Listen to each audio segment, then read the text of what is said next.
ಶ್ರೀ ಗುರುಭ್ಯೋ ನಮಃ. ಪ್ರಣಮತ್ಕಾಮಧೇನುಂಚ ಭಜತ್ಸುರತರೂಪಮಂ ಶ್ರೀಭಾವಬೋಧಕೃತ್ಪಾದ ಚಿಂತಾಮಣಿ ಮುಪಾಸ್ಮಹೆ.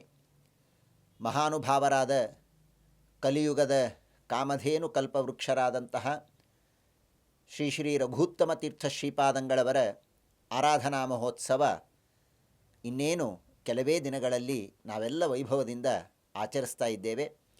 ಈ ಸಂದರ್ಭದಲ್ಲಿ ಪರಮಪೂಜ್ಯ ಶ್ರೀ ಶ್ರೀಪಾದಂಗಳವರು ಸಂಕಲ್ಪ ಮಾಡಿದಂತಹ ಕೋಟಿ ರಘೂತ್ತಮ ತೀರ್ಥ ಸ್ತೋತ್ರ ಪಾರಾಯಣದ ಒಂದು ಸಮರ್ಪಣಾ ಕಾರ್ಯಕ್ರಮ ಈ ವರ್ಷ ವಿಶೇಷವಾಗಿ ನೆರವೇರಲಿದೆ.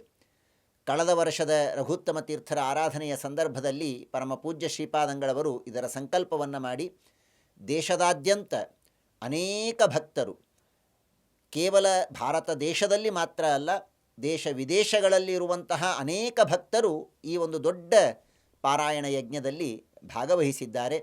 ಈಗಾಗಲೇ ಕೋಟಿ ಸಂಖ್ಯೆಗೂ ಹೆಚ್ಚು ಪಾರಾಯಣಗಳು ಆಗಿವೆ, ಇನ್ನೂ ಜನರು ಮಾಡ್ತಾ ಇದ್ದಾರೆ. ಈ ಎಲ್ಲ ಪಾರಾಯಣದ ಸಮರ್ಪಣೆಯನ್ನು ನಾಳೆ ಬರುವ ರಘೂತ್ತಮ ತೀರ್ಥರ ಆರಾಧನೆಯ ಸಂದರ್ಭದಲ್ಲಿ ಉತ್ತರಾರಾಧನೆಯಂದು 1ನೇ ತಾರೀಕು ಜನವರಿ 1ರಂದು ಪರಮಪೂಜ್ಯ ಶ್ರೀಪಾದಂಗಳವರು ರಘೂತ್ತಮ ತೀರ್ಥರ ಮೂಲ ವೃಂದಾವನದ ಸನ್ನಿಧಾನದಲ್ಲಿ ತಿರುಕೋಯ್ಲೂರಿನಲ್ಲಿ ಅದರ ಸಮರ್ಪಣೆಯನ್ನು ಮಾಡಲಿದ್ದಾರೆ. ತಾವೆಲ್ಲ ಭಕ್ತರು ಮಾಡಿದಂತಹ ಈ ಪಾರಾಯಣವನ್ನು ಶ್ರೀಪಾದಂಗಳವರು ವಾಯುದೇವರ ಮೂಲಕ ಭಗವಂತನಿಗೆ ಸಮರ್ಪಣೆ ಮಾಡುತ್ತಾರೆ. ಈ ಸಂದರ್ಭದಲ್ಲಿ ಒಂದು ವಿಶೇಷ ಕಾರ್ಯಕ್ರಮ ಅಂದರೆ, ಅನೇಕ ಭಕ್ತರು ಸಾಧ್ಯ ಇದ್ದವರೆಲ್ಲರೂ ರಘೂತ್ತಮ ತೀರ್ಥರ ಸನ್ನಿಧಾನಕ್ಕೆ ತಿರುಕೋಯ್ಲೂರಿಗೆ ಬಂದು ಈ ಕಾರ್ಯಕ್ರಮದಲ್ಲಿ ಭಾಗವಹಿಸಿ ತಾವು ಮಾಡಿದ ಪಾರಾಯಣವನ್ನು ಸಮರ್ಪಣೆ ಮಾಡಬಹುದು.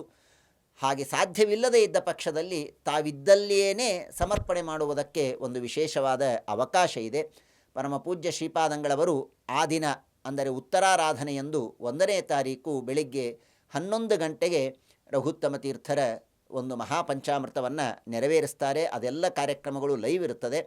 ಆ ಪಂಚಾಮೃತ ಸಮರ್ಪಣೆಯ ಕಾರ್ಯಕ್ರಮದ ನಂತರ ರಘೂತ್ತಮ ತೀರ್ಥರ ಈ ಸ್ತೋತ್ರದ ಪಾರಾಯಣದ ಸಮರ್ಪಣೆಯನ್ನು ಪರಮಪೂಜ್ಯ ಶ್ರೀಪಾದಂಗಳವರು ತಿರುಕೋಯ್ಲೂರಿನಲ್ಲಿ ಮಾಡ್ತಾರೆ. ಆ ಸಂದರ್ಭದಲ್ಲಿ ಇದು ಲೈವ್ ಇರ್ತದೆ. ತಾವೆಲ್ಲರೂ ಅದನ್ನು ಆನ್ಲೈನ್ ಮೂಲಕ ವೀಕ್ಷಿಸಿ ತಾವು ಇದ್ದಲ್ಲೇ ಅದನ್ನು ಸಮರ್ಪಣೆ ಮಾಡಬಹುದು.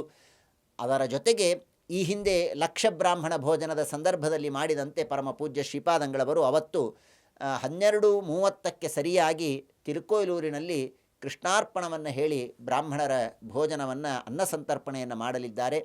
ತಾವೆಲ್ಲರೂ ನಿಮ್ಮ ನಿಮ್ಮ ಊರುಗಳಲ್ಲಿ ಅದೇ ಸಂದರ್ಭದಲ್ಲಿಯೇ ನಮ್ಮ ಎಲ್ಲ ಶ್ರೀಮಠದ ಪ್ರತಿಯೊಂದು ಶಾಖೆಗಳಲ್ಲಿಯೂ ಕೂಡ ಎಲ್ಲರೂ ಸಾಮೂಹಿಕವಾಗಿ 11 ಗಂಟೆಗೆ ಸೇರಿ ಪಾರಾಯಣವನ್ನು ಮಾಡಿ ಪಾರಾಯಣದ ಸಮರ್ಪಣೆಯನ್ನು ಮಾಡಿ ತೀರ್ಥಪ್ರಸಾದವನ್ನು ಸ್ವೀಕರಿಸಬೇಕು. ನಮ್ಮ ಶಾಖೆಯಲ್ಲಿ ಅದರ ವ್ಯವಸ್ಥೆಯನ್ನು ಮಾಡಲಾಗತ್ತೆ.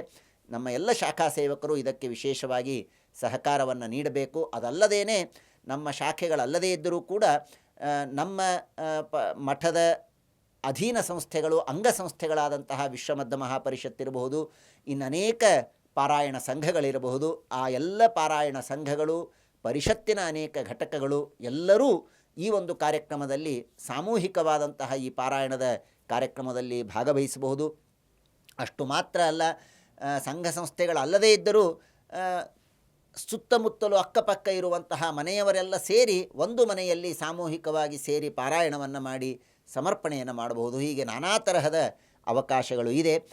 ಮರೆಯಬೇಡಿ, 1ನೇ ತಾರೀಕು ರಘೂತ್ತಮ ತೀರ್ಥರ ಉತ್ತರಾರಾಧನೆ ದಿನ ಸರಿಯಾಗಿ 11 ಗಂಟೆಗೆ ಮಹಾಪಂಚಾಮೃತ ಪ್ರಾರಂಭವಾಗತ್ತೆ. ಆ ಸಂದರ್ಭದಲ್ಲಿ ಎಲ್ಲರೂ ನಿಮ್ಮ ನಿಮ್ಮ ಸ್ಥಳಗಳಲ್ಲಿ, ನಮ್ಮ ಶ್ರೀಮಠದ ಶಾಖೆಗಳಲ್ಲಿ ಇರಬಹುದು, ಪರಿಷತ್ತಿನ ಘಟಕದ ಆಯೋಜನೆ ಮಾಡಿದಂತಹ ಸ್ಥಳಗಳಲ್ಲಿ ಇರಬಹುದು, ನಾನಾ ಪಾರಾಯಣ ಸಂಘಗಳು ಆಯೋಜನೆ ಮಾಡಿದಂತಹ ಸ್ಥಳಗಳಲ್ಲಿ, ಇನ್ನನೇಕ ನಿಮ್ಮ ನಿಮ್ಮ ವೈಯಕ್ತಿಕ ಮನೆಗಳಲ್ಲಿ ಎಲ್ಲಿಯಾದರೂ ಸರಿ ಒಂದು ಕಡೆಗೆ ಸೇರಿ ಈ ಒಂದು ವಿಶೇಷ ಸಾಮೂಹಿಕ ಪಾರಾಯಣವನ್ನು ಮಾಡಿ ಸಮರ್ಪಣೆಯನ್ನು ಮಾಡಬೇಕು. ನಂತರ ಶ್ರೀಪಾದಂಗಳವರು ಆನ್ಲೈನ್ ಮೂಲಕವೇ ಕೃಷ್ಣಾರ್ಪಣ ವಸ್ತು ಹೇಳಲಿದ್ದಾರೆ. ಎಲ್ಲರೂ ಸಕಾಲಕ್ಕೆ 12:30ಕ್ಕೆ ನಿಮ್ಮ ನಿಮ್ಮ ಸ್ಥಳಗಳಲ್ಲಿ ತೀರ್ಥಪ್ರಸಾದದ ವ್ಯವಸ್ಥೆಯನ್ನು ಮಾಡಿ ಸಾಧ್ಯವಿದ್ದಷ್ಟು ಜನರಿಗೆ ಅನ್ನಸಂತರ್ಪಣೆಯನ್ನು ಕೂಡ ಮಾಡಬೇಕು. ಈ ಒಂದು ವಿಶಿಷ್ಟವಾದಂತಹ ರಘೂತ್ತಮ ತೀರ್ಥ ಸ್ತೋತ್ರದ ಪಾರಾಯಣದ ಯಜ್ಞ, ರಘೂತ್ತಮ ತೀರ್ಥರ ಕೃಪೆ, ಅವರ ಆಶೀರ್ವಾದ ಸದಾ ನಮ್ಮ ಮೇಲೆ, ನಿಮ್ಮ ಮೇಲೆ, ಇಡೀ ಜಗತ್ತಿನ ಮೇಲೆ ಇರಬೇಕು. ಅವರ ಅಂತರ್ಯಾಮಿಯಾದಂತಹ ಮುಖ್ಯ ಪ್ರಾಣದೇವರು ಹಾಗೂ ಶ್ರೀ ಮೂಲರಾಮದೇವರು ನಮ್ಮೆಲ್ಲರಿಗೂ ವಿಶೇಷವಾದ ಮಂಗಲವನ್ನು ಮಾಡಲಿ ಎಂಬುದಾಗಿ ಪ್ರಾರ್ಥನೆಯನ್ನು ಮಾಡ್ತಾ ಇದ್ದೇನೆ.